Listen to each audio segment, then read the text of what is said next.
Hey guys, good morning. Yes, occasionally I have to look like an adult. I'm going to take you somewhere special today. We're on our way to the National Cathedral and we're actually going to go inside. So join me inside for a bit.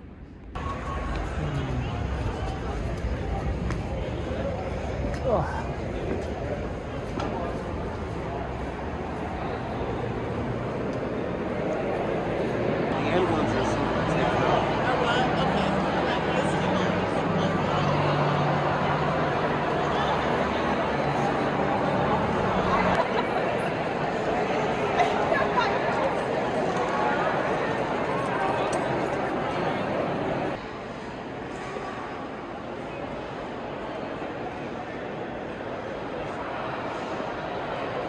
So there's the space window. Inside there are 7 grams of the moon. The Apollo 11 astronauts, including Michael Collins, who went to school nearby here, they brought it back and gave it to the National Cathedral. Special dispensation was given by President Nixon to allow the cathedral to have some of the moon. And it's now locked up inside that window. That up there is known as the Rose Window. It has 10,000 pieces of glass. It was dedicated in the 1970s in the presence of Her Majesty the Queen Elizabeth and the President of the United States, who came to the cathedral for the dedication. I'm going to go put on a baseball hat, get on a bike, and take you up to the U.S. Capitol, where there's some developments about security that I wanted to show you. Not a fence, but something else. I just got wet out in front of the cathedral. Alrighty guys, so we are back to normal now. We have ditched the tie, ditched the jacket, and now we're back on the bike. We're heading down to the U.S. Capitol today. A lot of you have been asking me if they're building a new fence, and it looks like they're going to build a new fence, but it also looks like it hasn't started just yet. So we're going to go down there anyway because some other stuff has started. I wanted to show you that. We'll see what's on in between. So not much going to be going on at the White House today. Oh, wait a second. Painted in spray paint on the street. Free Assange, First Amendment. Free press, First Amendment. And damn wars. Free the press and the wars. Free Assange. Huh. So some people had come through and put on some graffiti by the Vice President's house. Oh, tape's up.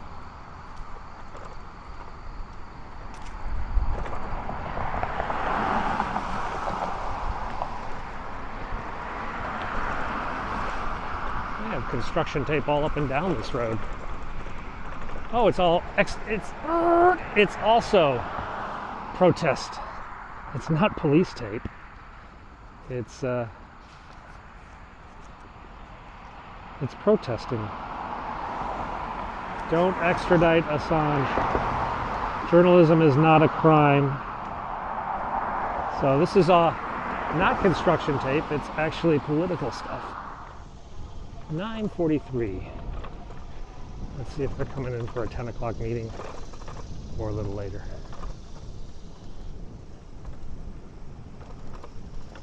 This mansion, of course, is the French ambassador's house. I've shown you this place before. The French ambassador's house now has a mini Statue of Liberty in front of it. It was sent over from France. There was a bunch of little kids in a daycare moaning. In contrast, this is the Embassy of Portugal ambassador, Portuguese ambassador's house.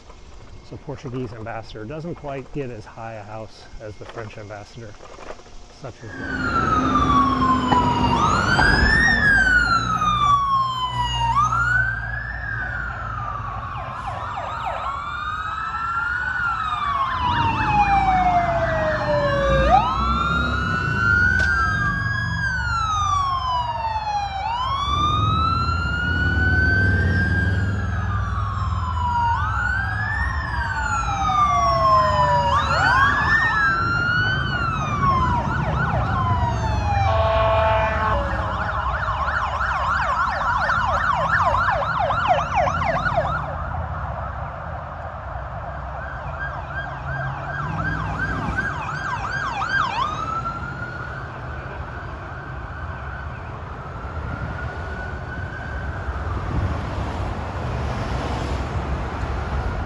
Okay, let's spin over to the White House and see what's going on when nobody's around.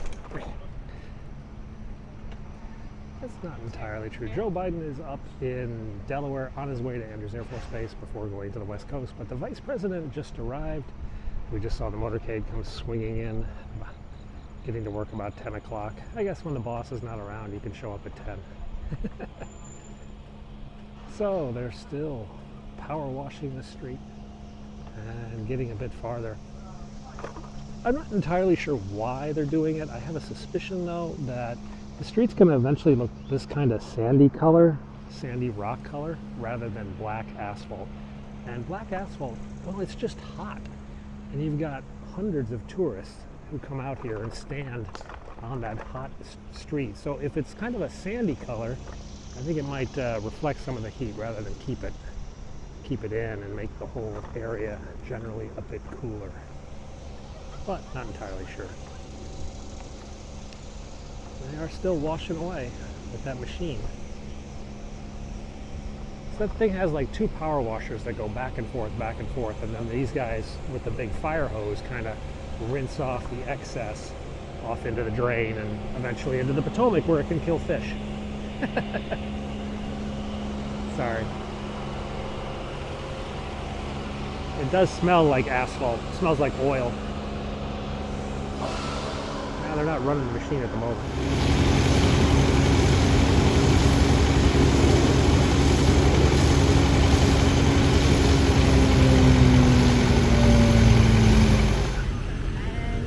Our usual assortment of protesters are here. This guy, he's upset about everything in the world, basically.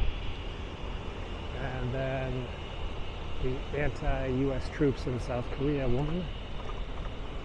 We haven't seen her in a while. Oh, then a run for the fallen. It looks like a U.S. Marine memorial has been set up for doing some sort of run with the fallen comrades. Alrighty, let's make our way over to the Capitol.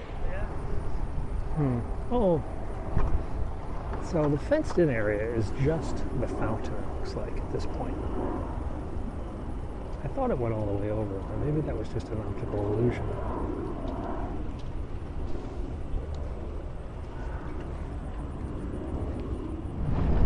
They've added a big crane over there. There's a big crane over on East Executive Avenue. Even got a little flag on the top of it for helicopters that might be coming into the White House. That's just to the side of the White House. I'm not sure what they're picking up, but it's, well, obviously got to be big enough for a crane. Lowering it. That's that part of construction that's been ongoing for, well, years. I thought originally it was part of the fence reconstruction, but they fixed the fence and that part is still going. Indicate it might be the plumbing and the telecom or something else. Wow, look at all those scooters. That is a lot of scooters. Some of you still ask about sandbags. I don't know why, but there's sandbags right here. These are subway tunnels underneath here. The yellow and green line, I believe it is. The yellow and green line, these are emergency escape exits. And this area is rather low-lying and flooded. So when the water gets up high, it can get into the subway system. And if the water gets into the subway system, well, you know, the third rail is electric and water on the tracks is just not a very good situation. So there are sandbags on a lot of the subway grates down in this part of town and in the Federal Triangle area, which also floods. Here's that one of these cop cameras they put on the mall. This is a temporary project for the next 18 months. U.S. Park Police put these suckers up. And I think there's 8 or 10 of them. Okay, so hey, guess what? The DeLorean that was out here is now gone. The DeLorean has been replaced. Is that the Bullet car? Is that Steve McQueen's? It's Dodge. It does kind of look like that. Dodge Charger. Oh no, this is the, oh, I know this car. Oh my, this is the Black Ghost. This is the Black Ghost. I just saw a video about this. This is like a one-of-a-kind Dodge Charger. Black Ghost. This guy was a cop. Yeah, he was a cop and a former military vet, and he bought the top of the line black Dodge Charger, but it had this like green. They kind of think they messed up. It had this like little green roof, and he would go back into the street racing scene of Detroit, and he would blow away everyone, and then he'd disappear for like a month because he had to work and take care of his kid and stuff. So that car would just show up at the street racing, blow away everyone. Anyone who wanted to street race, he'd take them on and he would win. And then it would disappear for weeks on end. And it became the legend of the Black Ghost car of Detroit. There's a great YouTube documentary about the Black Ghost and how that car used to just dominate the back side streets of Detroit in the 1970s. I'll link to that. All right, we're back on Pennsylvania Avenue, and we're heading towards the Capitol building. It is still open. There is no fence at this time. Last I checked, they were going to go to the Capitol Police Board, which is sort of the authority over the police, and request permission to put the fence up. Now, the board is basically a rubber stamp most of the time, but given the heightened political sensitivities around the last fence, they might talk about it a little more than normal. I think they said it takes about 48 hours to fully fence in the Capitol. Maybe even less, because they're not going to do that much space. So somewhere out in the warehouse, there's a bunch of fencing. But what I wanted to show you was this, behind this plywood. These have just started popping up. These are some sort of advanced camera systems. Long-range cameras. Oh, it's even moving. It's moving right towards me. Ta-da. Hey, smile, guys. I'm taking a picture of you. It's got like 3 or 4 cameras. We're testing that out. So there's one down here, and I think there's another one on the other side up by the Supreme Court. Let's go up and let's go see if we can find the cameras. Okay. Got some motorcycles, got some dogs. There's a few more cars here today. I don't think they're in session today. Oh, there's a TV news crew down here. Let's see who's talking. They're just doing a press conference here. There are multiple cameras set up. 10:38, probably set up for an 11 o'clock press conference. Those are the speaker.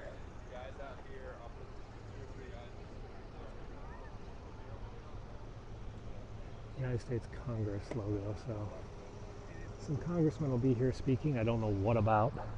They're going to kick us out, I heard the cop saying. Said, oh boy, these guys got to trust that those glass windows are strong enough. They're washing the windows of the visitor center.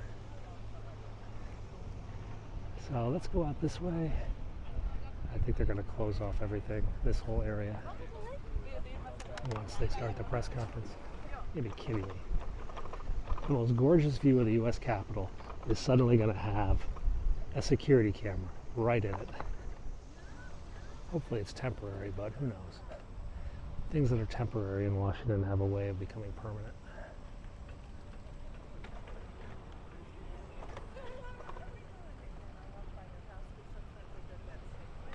Oh.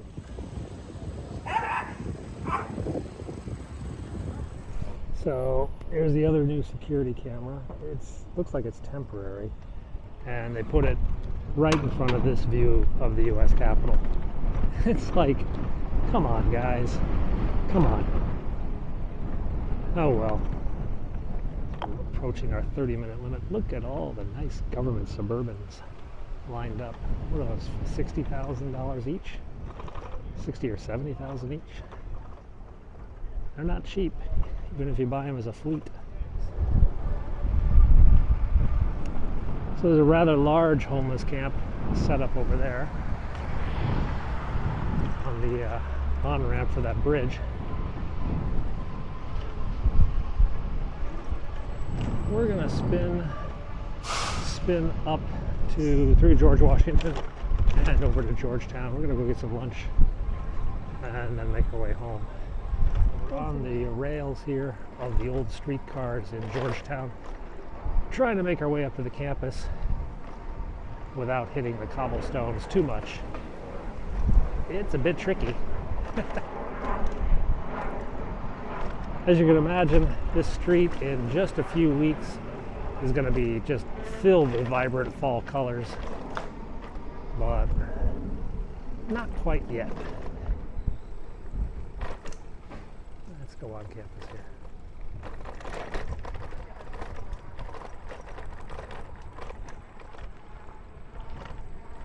I think there's a way through now.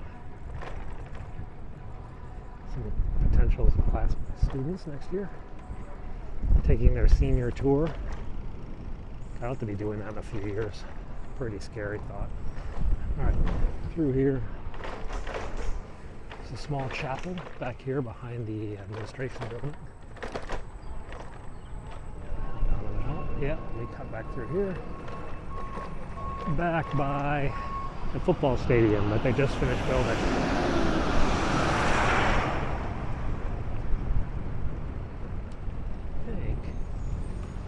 I think I can go this way. I don't know if they've had a home game yet. They finished this during COVID, so they didn't get much of a big break-in game.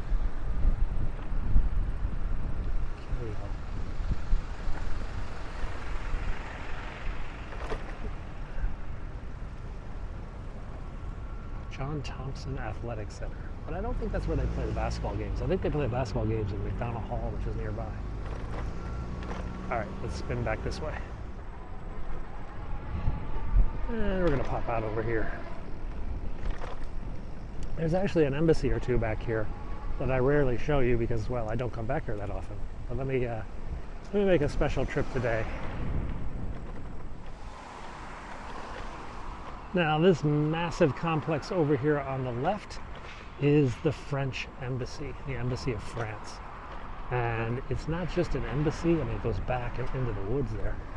It's also like a cultural affairs area. They've got a theater, they've got a good French restaurant, a little place like a bar kind of thing. And you can go back here and watch French movies, and they have like French artists come here, poets and whatnot. And they have like a whole bunch of cultural events at the French embassy. They're open to the general public. So if you want to watch like the latest films from France or hear some speeches or plays or something, you can get put on their mailing list. We actually saw the World Cup final, France versus Croatia, at the French embassy. It was kind of fun. So just down from the French embassy, you have the embassy of Germany. This is the German embassy. It's pretty huge, pretty modern. I don't know where the East German embassy was. I imagine they took over the East German embassy as well after reunification. Let's go up this hill. Ugh. Let's get out on the street. And we're gonna relax. So they're expanding the sidewalks here too, giving the restaurants more room as we approach the colder fall and winter months, when indoor dining space will be at a premium. So this is Wisconsin and M, the heart of Georgetown. Both running the yellow light, but he was bigger than me.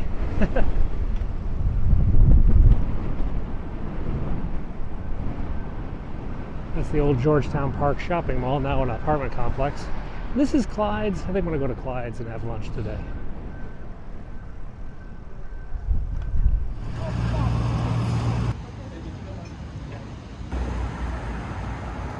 Starting healthy. I got some other stuff later. It's been a long time since I had fish and chips. Since my favorite place in Hong Kong wasn't open, I just sort of haven't had them. Oh well.